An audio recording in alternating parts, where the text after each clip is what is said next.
Andrew sharing this story for Pappy. How Much Land Does a Man Need by Leo Tolstoy. The story starts with two sisters discussing their lives. The older sister, who lives in the countryside, insists that rural life is superior to city life because it is simpler and morally safer. The younger sister, married to a city tradesman, counters that city life may be full of temptation, but it is also free from the hardships and uncertainties of farming. Listening quietly is Pahom, the older sister's husband, a modest and hardworking peasant.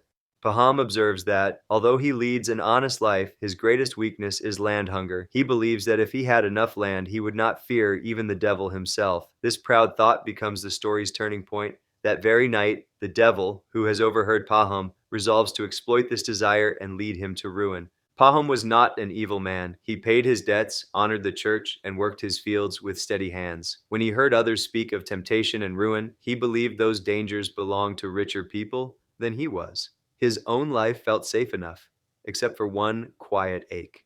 He wanted more land.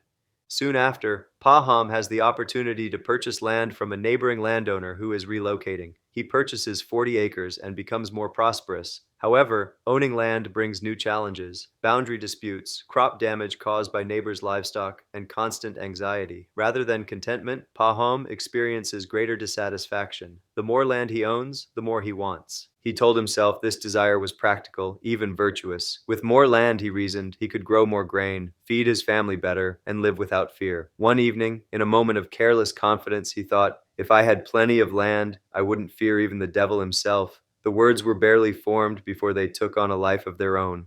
Hearing of richer land beyond the Volga River, Pahom sells his property and moves. There he acquires much more land at a bargain and becomes a respected farmer. His wealth grows, but so does his pride. He begins to find neighbors and quarrel with others, losing the humility he once had. Again, abundance fails to bring peace. Eventually, Pahom hears of the Bashkirs, a nomadic people who own vast stretches of fertile land and sell it cheaply. Intrigued, he travels to their territory. The Bashkirs offer a tempting deal. For a fixed price, Pahom may claim as much land as he can walk around in a single day.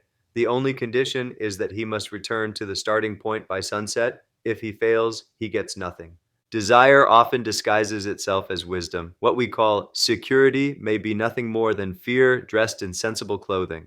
When an opportunity came to buy land cheaply, Pahom seized it. At first, his fields flourished, and his neighbors admired his success. But soon, fences became battlegrounds. A stray cow, a foot of soil, a bent boundary marker.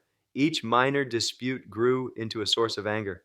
Pahom lay awake at night, worrying about what he owned, guarding what he once only hoped for. Still, he believed the problem was not the lack of land, but the lack of sufficient land. It is one of life's oldest mistakes to believe that peace lies just beyond the subsequent acquisition. Blinded by greed, Pahom plans an enormous circuit, ignoring his physical limits. As the day progresses, the sun begins to sink. Exhausted and panicked, he pushes himself to run the final stretch. Just as he reaches the starting point at sunset, he collapses and dies of exhaustion. Pahom's servant buried him there on the steppe. The grave required no wide boundaries, no careful measuring. 6 feet of earth was enough. Tolstoy leaves us with a question that echoes beyond land and fields. How much is enough? Pahom's life reminds us that wanting more is not the same as needing more, and that the hunger to possess can quietly replace the joy of living. In the end, all our striving narrows to a simple truth. What we need is far less than what we chase, and far more than what we own. Jesus taught this parable in Luke 12:16 to 21 verse 16, and he told them this parable. The ground of a certain rich man yielded an abundant harvest. 17. He thought to himself, "What shall I do? I have no place to store my crops."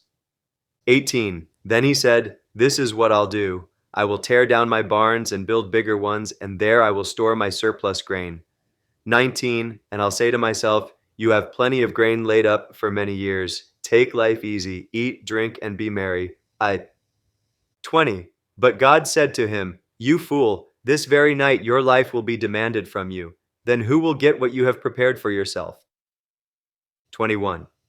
This is how it will be with whoever stores up things for themselves but is not rich toward God.